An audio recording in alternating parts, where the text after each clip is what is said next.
Hi, so today I am going to describe how I might complete some of the detail on the teeth, the nose, the orbital, and underneath the mandible or jaw. So the first thing I'm going to do is lay out my teeth. This is where I left it. The first thing I'm going to do here is be sure that I have the correct shape for this muzzle form here. So the correct shape has to do with a sense that there is a massing along here and the correct arch along here. So there's the chin, or what's technically called the mental process. There's roots to the teeth. There's a separation through here, a ridge along here, along with some fluting-like forms that are underneath of the nasal cavity. So the first thing I like to do, again, is to make sure that I have the correct massing through here. After I have done all of this faceting on this side, it tends to feel flat, obviously. So what I'm going to do now is fill that out so that I can get the entirety of that form. And again, whenever I'm doing this, my first process as a sculptor is to think, how much clay do I need? And then where should that clay be placed? And this is what's called the articulation of mass. In other words, I have clay, or I have a form that I see here. I'm going to pick up a piece of clay, and this will mean or represent that. And so I choose the amount of clay that I have, and I place it where it needs to go. I emphasize this because this is the essential language of sculpture, is the articulation of mass. So right now I'm just adding mass here. I will also have to remove mass, which is another part of it. It's if we decide that there's too much material here, we remove it. And that's the analog of our sculptural language. So after we have enough mass, what we do is we start to sketch on the surface both the location. I showed you how to measure before. What's the height of the bottom of the nasal cavity? And I'm using my finger here to just get a general height, or a height. And it looks like I might need to come up a little bit more. So I'll add a little bit of clay. I will check my profile, which simply goes, looks at it in a orthographic, or is at least as close to orthographic way as possible. And you can see that actually I do need to pare some of this back, or again. And what I'll do is I'll start cutting a little bit of this away and taking a little bit of the top of the nose off.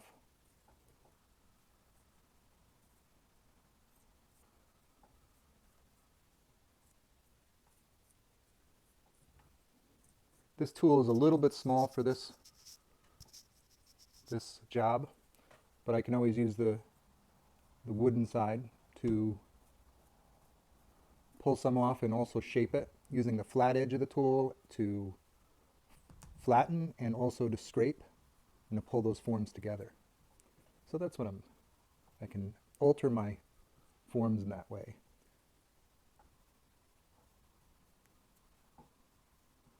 Well, this is looking a little bit better, I think. So now what I'm going to do is continue shaping what I call the muzzle form, or the dental form. What I like to think of as like a dome here. There's like this half dome that wraps itself around. So I have this half dome here.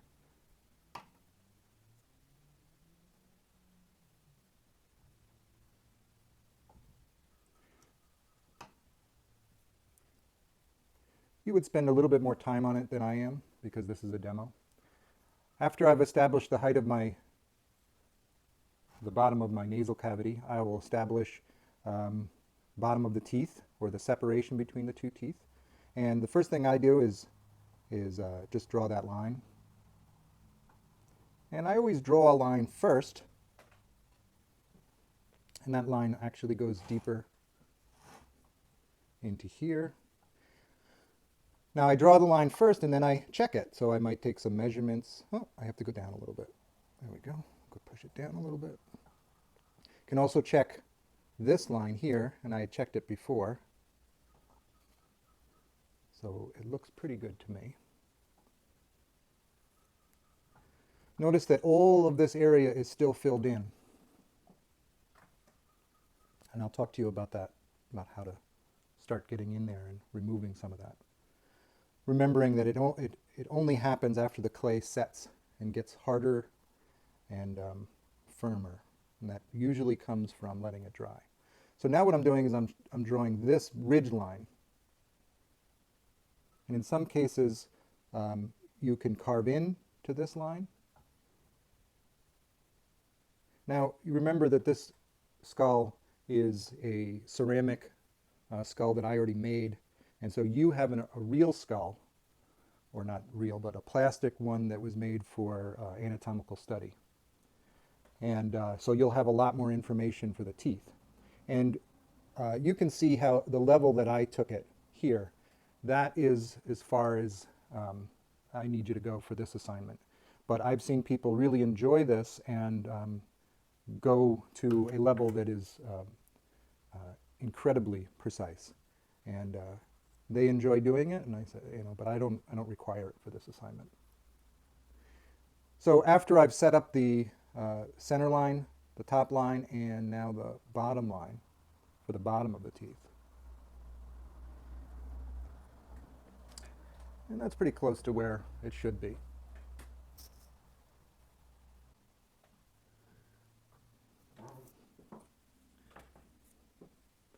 After I set it up in this way, then what I can do is go back to my center line here in the front.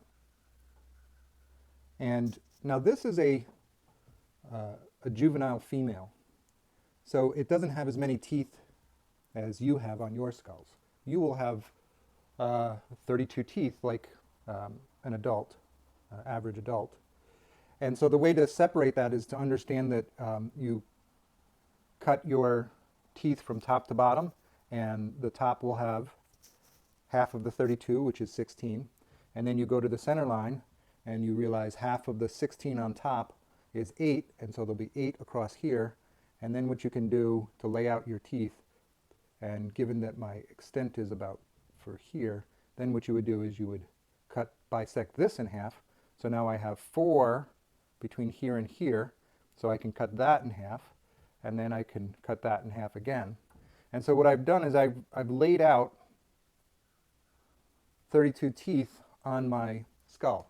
Now all the teeth are different in different sizes and shape, but what I've done here is I've allowed myself a regularity. One of the things that's actually difficult to do is to make these teeth look like they're part of the same set. And the first thing you got to do when you're trying to model that is to lay them out correctly, or at least in a regular pattern. Now, as we're modeling it, you'll realize that you can make this one a little bit bigger, and you push it because that one's tiny, and and so forth. And you can fuss with it along here to create the teeth. But in order to lay them out, so you have 8 here and 8 on the bottom and 8 on the top over here and 8 on the bottom over there, instead of like 7 here and 9 there and blah blah blah, you lay it out in this way. So I'm just going to spend a little bit of time starting from the front and modeling. And the idea here is that now that we've lined up where the teeth are going to be, now we have to turn them into individuals. And the thing about it is that each tooth is not just a tooth, it fits into the hole and to its root. So you'll notice that all the teeth have little roots into the maxilla on the top and the mandible on the bottom. And so they generally have these fluting patterns, and those will make it feel like they're part of the jaw. If you leave that uh, unattended to, then your teeth will look an awful lot like just applications or chiclets. Like chiclets is an old type of candy. I'm not sure if they even make it anymore. But so what I'm going to do here is I'm going to spend time with each one of these teeth to make sure that they have the shape that I'm looking at over here. And again, unfortunately, I do not have a lot of information on the one I modeled for you guys much earlier. So I'm going to spend time thinking not only about the tooth itself, but how it's engaging with this ridge line, and also the root system that creates the fluting up here. So it does take a little bit of time, and having a little tool helps. And you can think about how the teeth actually fit into the skull. So very often your teeth will have a little gap towards the bottom, I should say the root, and then as it comes down to where the end of them here, you'll notice that they tend to come together and bunch.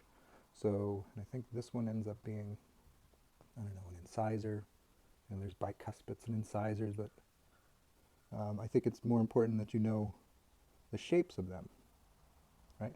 So that what you're not doing, you're not leaving it as a drawn surface like this. What you don't want to do is just see these drawn lines. It's important that you're modeling the shape in between the lines. You use the lines to lay them out, but then you have to model that volume and mass that's in there. And that does take some time. So you at least have to go to this point where you've laid it out and modeled somewhat of the teeth, which does not mean that you have to make them absolutely perfect, but I do want to see that you've given them some attention. Now, the other thing I wanted to show you here was that we want to go, remember we cut this skull open, so we do want to go into the skull through the optical nerve area. So inside of this deep area, you'll notice that there's several plates inside here that have come together to create a almost like a cup that will hold the eyeball. But there's also a gap here that goes all the way into that brain cavity that's way down there. And so I'd like you to start modeling all the way down deep inside of there. And that is, just like always, you paying attention to the positive mass, the thing that is there, and not digging the hole so much as attending to this plate that's creating the internal side of that orbital, and attending to this form here. And then if you attend to this, then what the result will be this deeper cavity that goes all the way down into the brain cavity or brain case or whatever.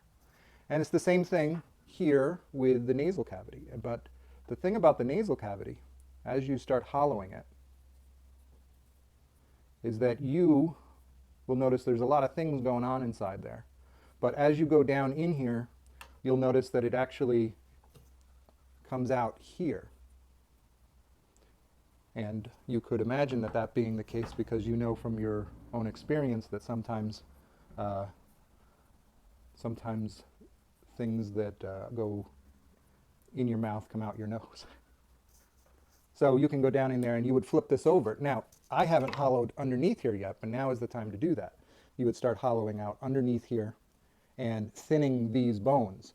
But remember, if your clay is too soft, and mine is nice and hard now, if your clay is too soft, then once you put this back down, it won't have strength to hold up.